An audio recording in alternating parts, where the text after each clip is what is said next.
Terima kasih Anda kembali bersama kami dalam Mutiara Iman, dan bagi Anda yang baru bergabung, kami tengah membahas soal mujaharoh era digital, maksiat viral, ampunan hilang. Tadi Ustazah Sofi sudah menyampaikan, ada sabda Rasulullah yang mengatakan bahwa seluruh umatnya berpeluang mendapatkan ampunan kecuali orang yang melakukan mujaharoh. Jadi kenapa justru membuka dosa kepada publik dianggap lebih berbahaya dibandingkan dengan dosa yang dilakukannya itu? Ya, terima kasih. Memang mujaharoh itu kenapa tidak diampuni? Memang mujaharoh itu kan terang-terangan dia itu melakukan dosa. Padahal dosa itu atau maksiat itu memang sudah dilarang oleh Allah. Ketika maksiat dilarang oleh Allah, kemudian dipamer-pamerkan kepada orang lain, kepada publik, dan saya telah berbuat ini dan itu dengan terang-terangan, itu berarti kan orang itu melawan kepada Allah. Dia sudah melawan kepada Allah, wong dilarang kok malah dipamer-pamerkan, itu kan tambah melawan. Ya. Nah, itu nomor satu. Kemudian nomor dua, orang melakukan mujaharoh atau pamer terhadap dosa-dosanya atau pamer kepada maksiatnya, itu nanti akan ditiru. Misalkan kita itu, misalkan netizen sekarang itu kan senangannya yang viral. Tujuannya memang orang itu pengen viral, misalkan menang judi misalkan, akhirnya aku menang judi gini-gini, maka saya dapat begini. Lah, kalau orang lain nanti, oh ternyata judi itu membuat akhirnya yang lain juga meniru. Yang meniru bukan hanya orang satu. Kalau kita lewat sosmed nanti itu seluruh alam ini ya, ketika melihat postingan seperti itu bisa meniru. Oh ternyata sekarang trending ya judi itu. Nah, karena sekarang trending, orang zaman sekarang tuh suka yang trending-trending seperti itu. Nah, itu efek daripada memamerkan dosanya sendiri, di samping dia itu melawan apa yang dilarang oleh Allah, sudah dilarang tetap dilakukan, terus malah melawan di depan orang banyak. Lah, seperti itu, dan ditiru oleh orang lain. Karena Rasulullah juga bersabda bahwasanya man sanna sunnatan hasanatan falahu ajruhu wa ajruman amila bihi. Jadi barang siapa yang melakukan ajaran kebaikan, maka dia akan mendapatkan pahalanya sendiri dan pahala orang yang menirunya, dan tidak berkurang sedikit pun. Begitu juga sebaliknya, barang siapa melakukan man amila sayiatan dan seterusnya, barang siapa orang yang melakukan keburukan atau mengajarkan keburukan, maka dia akan mendapatkan pahalanya, mendapatkan dosanya dan dosa orang-orang yang mengikutinya sampai ila yaumil qiyamah, sehingga bisa dijadikan menyebabkan dia itu mendapatkan dosa jariyah, walaupun dia mati tetap mendapatkan dosa karena perbuatannya sudah ditiru oleh orang-orang. Nah, seperti itu, Mbak. Ya, jadi melakukan dosa secara terang-terangan itu bisa menjadi sebuah tindakan yang tersirat bahwa melawan Allah Subhanahu wa taala, ya. Maka dosanya akan jauh lebih berat dibandingkan dengan mereka yang melakukan dosa tetapi diam gitu ya. Iya, betul. Dan Ustazah, Disimpan.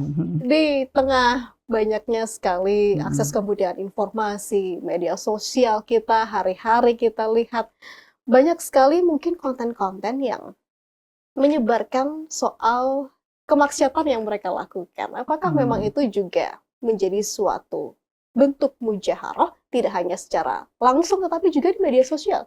Ya. Begini, Mbak, kalau konten-konten itu dilihat, ada kalanya saya contohkan seorang punya mobilnya banyak, dikontenin. Ternyata dia seorang pedagang mobil. Kalau tidak dikontenin, memang jualnya seperti itu adalah cara yang benar. Jadi digitalnya atau kontennya itu adalah untuk perdagangan, tidak apa-apa. Yang kedua, orang itu punya mobil, sama-sama mobil ini. Kemudian mobilnya, dia baru beli mobil terus pamer kepada ini mobil baru yang terbaru harganya sekian, saya terima kasih sudah mendapatkan mobil ini, semoga. Kemudian itu diposting lah, seperti itu bukan mujaharoh, itu namanya flexing dan itu namanya pamer ya. Itu dosanya dosa pamer gitu. Tapi kalau mengatakan punya mobil, sama-sama mobilnya, tapi dia bilang begini, mobilku ini mobil yang sangat mahal, terbaru, tapi saya dapatnya dari judi online, saya telah menang judi, ternyata judi itu sungguh membuat saya itu kaya raya. Nah, itulah yang dinamakan dengan mujaharoh. Ya, gitu Mbak. Jadi perlu kita telisik bahwa tidak hanya sekedar dosa yang ditampilkan, tetapi juga ada keburukan yang dikampanyekan, begitu ya? Betul, iya. Termasuk judi online yang meresahkan itu, Iya. tetapi malah dipromosikan dengan Dipromosikan. iming-iming, wah saya sudah mendapatkan kekayaan Iya. semacam ini, gitu Iya, Ustazah. betul. Nah, hari ini kita juga banyak sekali konten tidak hanya judi online yang Ustazah singgung tadi, tetapi juga membongkar aib. Membongkar aib sendiri, apakah memang juga termasuk dalam tindakan mujaharoh? Iya, terima kasih Mbak. Memang mujaharoh ini intinya membongkar aib sendiri. Kan seperti sabda Rasulullah, tadi malam melakukan maksiat, paginya malah diceritakan kepada orang lain. Jadi kalau seandainya melakukan maksiat, saya tidak ngajar ya, kalau melakukan maksiat ya sudahlah, diri kita sama Allah yang tahu. Nanti kita akan minta maaf kepada Allah, misalkan kita terpaksa berbuat maksiat.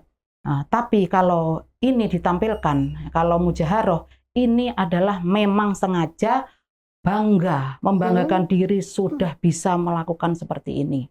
Sudah bisa misalkan orang, seperti kalau balapan liar itu ya, itu kan sesuatu yang itu kan gimana ya, menurut jenengan semuanya kan ya membahayakan ya, tidak baik.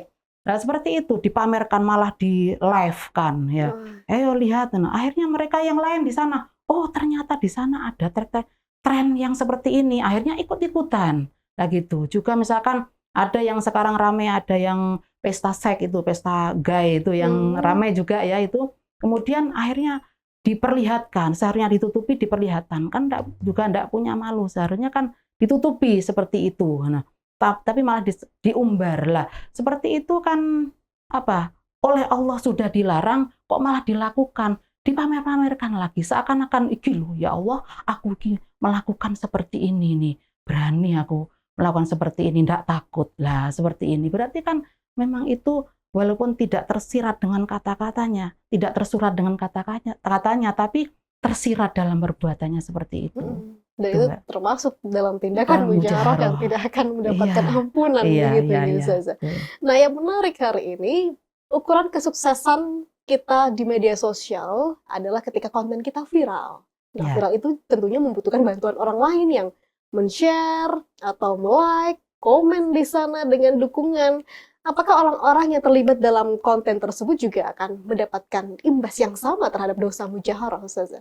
Nah, itu bisa. Karena setuju berarti. Setuju dengan apa yang dilakukan. Sama berarti. Kan menyetujui. Ya berarti itu sama. Makanya kita kalau share dan komen, jangan share. Kalau yang buruk-buruk jangan share. Di-cut. Kemudian komennya paling tidak kita dakwah. Nahi mungkar. Kita amar ma'ruf dan nahi mungkar. Jangan seperti itu.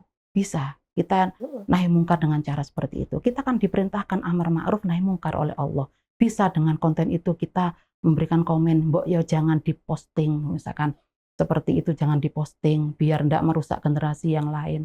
Kan bisa seperti itu. Kita sebagai netizen, kita bisa memberikan seperti itu, memberikan saran seperti itu. Dalam rangka apa? Amar ma'ruf dan nahi mungkar. Gitu. Iya. Ustazah, di sisi lainnya memang banyak sekali orang-orang yang melakukan hal tersebut demi mendapatkan keuntungan dengan dalih, ya ini cara saya untuk hidup, mata pencaharian semacam itu. Tentunya akan mendapatkan dosa yang berkali lipat, ya. Ketika misalkan memang meyakini hal tersebut sudah salah, tetapi malah diutamakan untuk dilakukan karena memang alasan mata pencaharian. Di sisi lain juga ada orang-orang yang men-share keburukan untuk dijadikan pelajaran. Apakah itu ada imbas sedikit pada tindakan mujaharoh atau diperbolehkan dengan kejujuran semacam itu? Kita akan ulik di segmen berikutnya. Ustazah, kita rehat sejenak. Saudara jangan kemana-mana, Mutiara Iman akan segera kembali.